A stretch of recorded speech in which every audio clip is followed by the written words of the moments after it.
Jésus, il commence à chercher son identité. Et alors que Pierre dira,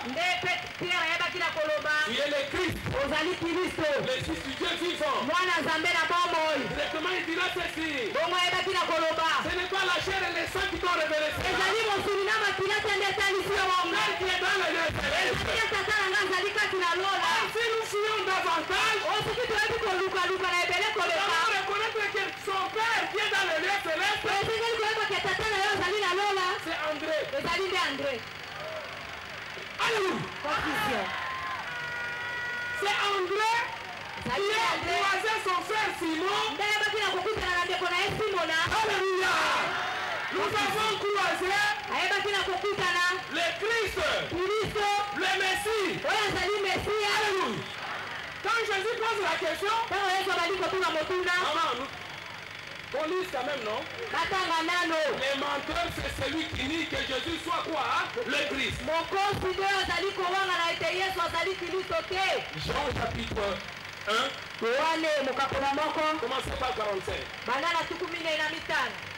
Rencontra Nathanaël et lui dit, oui. Nous avons trouvé celui de qui Moïse a écrit dans la loi. Nous avons trouvé celui dont Moïse a écrit dans la loi. Et dont les prophètes ont parlé. Dont les prophètes ont parlé. Jésus de Nazareth, fils de Joseph. Jésus de Nazareth, fils de Dieu. 48.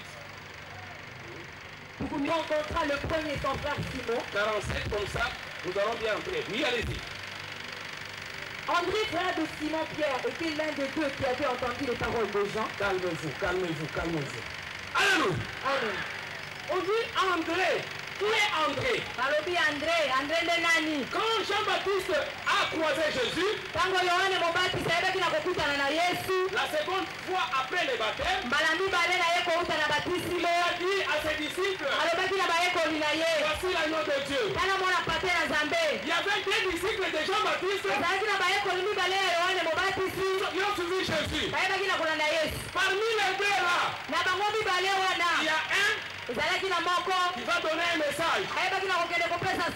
C'est là où nous sommes. Il va. André, frère de Simon-Pierre, était l'un des deux qui avait entendu les paroles de Jean. On dit, c'est parmi les deux qui avaient entendu les paroles de Jean.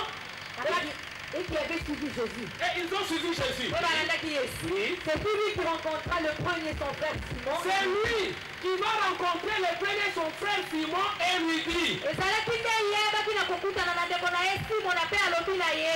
Nous avons trouvé le Messie. Nous avons trouvé le Messie, ce qui signifie Christ. Donc, Simon était déjà bien renseigné. Quand Jésus dit que non, c'est mon Père dans les lieux célestes qui t'a révélé cela. C'est que le Père de Christ est écrit. Alléluia. Le menteur, c'est celui qui dit que Jésus soit le Christ. Proverbe chapitre 30. 5-6. Proverbe chapitre 30, 5 à 6. Ok. Toute parole de Dieu est éprouvée. Toute parole de Dieu est éprouvée.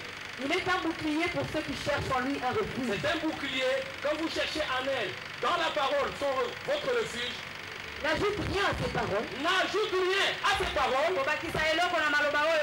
N'ajoute rien à ces paroles. De peur qu'ils ne te reprennent et que tu ne sois trouvé menteur. Oh, d'accord. Le menteur, c'est qui? Le menteur, c'est celui qui ajoute aux paroles de Dieu. Alléluia. Nous allons découvrir aujourd'hui les menteurs.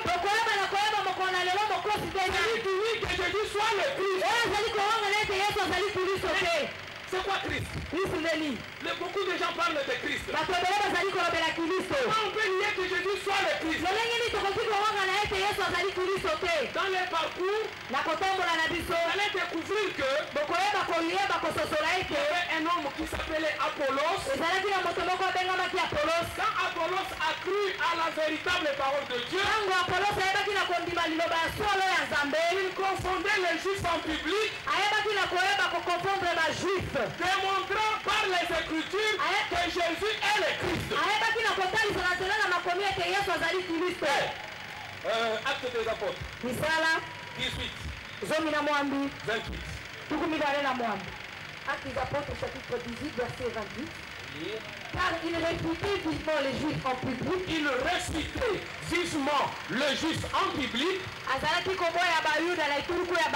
Oui. Démontrant par les Écritures que Jésus est le Christ. Il démontrait par les Écritures que Jésus est le Christ. Quelqu'un peut démontrer aujourd'hui, permettez que je cite un nom, que Patrice est Lumumba. Par les Écritures, je démontre que Patrice est Lumumba. Jésus est le Christ. Alléluia. Comment démontrer par les Écritures comment Jésus peut devenir Christ?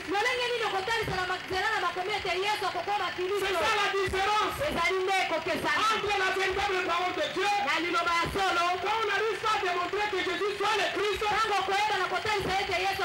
on est menteur. Bon, on rentre maintenant au début. Nous parlons de la vérité.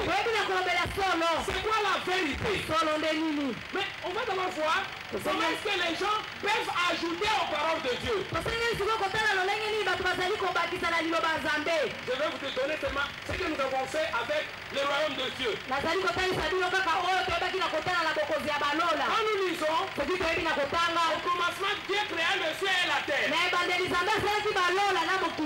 Vous allez voir, en lisant ce verset, au commencement, l'homme de Dieu insiste au commencement. Au commencement, Dieu a créé le feu, la terre. Alléluia. Cet homme-là, il lui a dit d'ajouter aux paroles de Dieu. Il lui a dit que le ciel c'est là. Ah, nous comprenons. Quelqu'un qui était à l'école maternelle, il a évolué, il a appris la géographie, il a appris l'histoire. C'est quoi il dit au commencement? Il faut l'espace-temps. L'espace-temps. Le temps. Voilà. Et quand on lui dit le ciel, c'est quoi quand il va chanter? Si je regarde l'immensité, je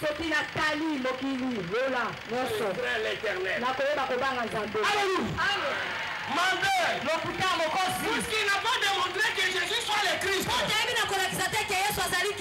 Alléluia. Bon, voilà, nous disons ceci. Qui est menteur? C'est quoi la vérité? Nous sommes dans Genèse chapitre 3. Nous allons découvrir aussi la vérité. Commençons par le premier verset. Genèse chapitre 3 verset 1. Oui. Le serpent était le plus rusé de tous les animaux des champs. Bien aimé dans le Seigneur. On dit les serpents étaient les plus rusés de tous les animaux que l'Éternel Dieu avait fait. Il dit à la femme. Il a parlé, il a dit à la femme. Dieu a-t-il réellement dit? Est-ce que Dieu a véritablement dit? Vous ne mangerez pas de tous les arbres du jardin. Vous n'allez pas manger de tous les arbres du jardin. La femme répondit au serpent. Voilà la réponse de la femme. Nous mangeons du fruit des arbres du jardin. Nous mangeons du fruit des arbres du jardin. Mais quant au fruit de l'arbre qui est au milieu du jardin, Dieu a dit, oui. Vous n'en mangerez point et vous n'y toucherez point, oui.